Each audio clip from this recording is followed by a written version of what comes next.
എക്സാമിന്റെ അവസാന നാളുകളിലേക്ക് നമ്മളിങ്ങനെ അടുക്കുകയാണല്ലേ. ഇപ്പോഴാണ് ഏറ്റവും കൂടുതൽ ടെൻഷൻസ് നമുക്ക് ഉണ്ടാകുന്നത്. അതിൽ പ്രത്യേകിച്ച് ഈ എക്സാമിന് പ്രിപ്പറേഷൻ ഒന്നും സ്റ്റാർട്ട് ചെയ്യാതെ ഇനി പഠിക്കാമെന്ന് പോസ്റ്റ്പോൺ ചെയ്തുകൊണ്ടിരുന്ന കുറേ ആൾക്കാരുണ്ടാവും അല്ലേ, നമ്മുടെ ചങ്കനും ചങ്കത്തികളും. അപ്പോൾ ഇവർക്കാണ് ഇനി ഏറ്റവും കൂടുതൽ ടെൻഷൻസ് ഉണ്ടാകുക. കാരണം അവസാന ലാപ്പിലേക്ക് എത്തുകയാണ്, പഠിച്ചൊന്നും തുടങ്ങിയിട്ടില്ല, ഇനി എങ്ങനെ സ്റ്റാർട്ട് ചെയ്യണം, എവിടുന്ന് തുടങ്ങണം, ഇങ്ങനെ അറിയാതെ ടെൻഷൻ അടിച്ചിരിക്കുന്നതായിരിക്കും അല്ലേ. എങ്കിൽ നിങ്ങൾ ടെൻഷൻ ഒന്നും അടിക്കണ്ട. നമ്മുടെ സൈലത്തിന്റെ എൻഡ് ഗെയിം ഓൺ ആണ്. സോ ഈ ഒരു എൻഡ് ഗെയിമിലേക്ക് നിങ്ങൾ ജോയിൻ ചെയ്ത് കഴിഞ്ഞാൽ അവസാന ലാപ്പിൽ നമുക്ക് ഓരോ ചാപ്റ്ററിന്റെയും റിവിഷൻസ് നിങ്ങൾക്ക് തരുന്നതായിരിക്കും. അതും ഫുൾ തിയറി കവർ ചെയ്യുന്ന രീതിയിലായിരിക്കും നിങ്ങൾക്ക് ക്ലാസ്സുകൾ കിട്ടുന്നത്. അത് ലൈവായിട്ടും കിട്ടും, അത് റെക്കോർഡായിട്ട് അവൈലബിളും ആകും. സോ അതുകൊണ്ട് തന്നെ നിങ്ങൾക്ക് ഏത് സമയവും അത് അവൈലബിൾ ആണ്. നിങ്ങൾക്ക് കൃത്യമായിട്ട് കണ്ട് തിയറി പാർട്ട് കംപ്ലീറ്റ് ചെയ്യാം.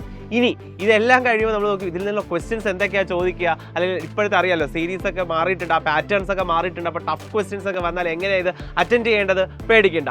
ടോപ്പർ സീരീസ് അതിനുവേണ്ടി ഞങ്ങൾ ഒരുക്കിയിട്ടുണ്ട്. സോ അതിനകത്ത് നിങ്ങൾക്ക് ക്വസ്റ്റ്യൻസ് അവൈലബിൾ ആകും, അതിൻ്റെ ആൻസേഴ്സ് അവൈലബിൾ ആകും, ഡിസ്കഷൻസ് കിട്ടും. അപ്പോൾ അതുകൊണ്ട് തന്നെ ക്വസ്റ്റ്യൻസ് ഇനിയൊരു പ്രശ്നമേ അല്ല. അടുത്തത് ഷോർട്ട് നോട്ട്സ് അല്ലേ, നമുക്കെല്ലാം ഷോർട്ടായിട്ട് കിട്ടിയാൽ അത്രയും ഉപകാരം. എങ്കിൽ അതിന് വേണ്ടിയിട്ട് ഇൻസ്റ്റാ ലേണും നമ്മൾ റെഡിയാക്കിയിട്ടുണ്ട്. അപ്പോൾ അതിൽ ഓരോ ചാപ്റ്ററിൻ്റെയും ഷോർട്ട് നോട്ട്സും അതിനകത്ത് വരുന്ന എല്ലാ കാര്യങ്ങളും അതിനകത്ത് ഇൻക്ലൂഡഡ് ആണ്. അപ്പോൾ ഈസി ആയിട്ട് നിങ്ങൾക്ക് നോട്ടും അവൈലബിൾ ആയി. ഇനി ചിലർക്കെങ്കിലും വേണമായിരിക്കും ചെറിയ രീതിയിൽ അല്ലെ സൂത്രപ്പണിയിൽ വളരെ ഈസി ആയിട്ട് പഠിക്കാനുള്ള ചില ട്രിക്സ് ആൻഡ് ടിപ്സ്. അതാണ് നമ്മുടെ മൈൻഡ് മാപ്പ് എന്ന് പറയുന്നത്. സോ ഇത്രയും കാര്യങ്ങളിലൂടെ ഈ അവസാനമുള്ള കുറച്ച് സമയം കൊണ്ട് നമുക്ക് A+ലേക്ക് നടന്നെടുത്താനുള്ള ഏറ്റവും പ്രധാനപ്പെട്ട ഒരു വലിയ കോഴ്സാണ് എൻഡ് ഗെയിം എന്ന് പറയുന്നത്. ചുരുങ്ങിയ സമയം കൊണ്ട് A+ നേടാൻ ആഗ്രഹിക്കുന്നുവെങ്കിൽ നിങ്ങൾക്ക് എല്ലാവർക്കും സ്വാഗതം എൻഡ് ഗെയിമിലേക്ക്.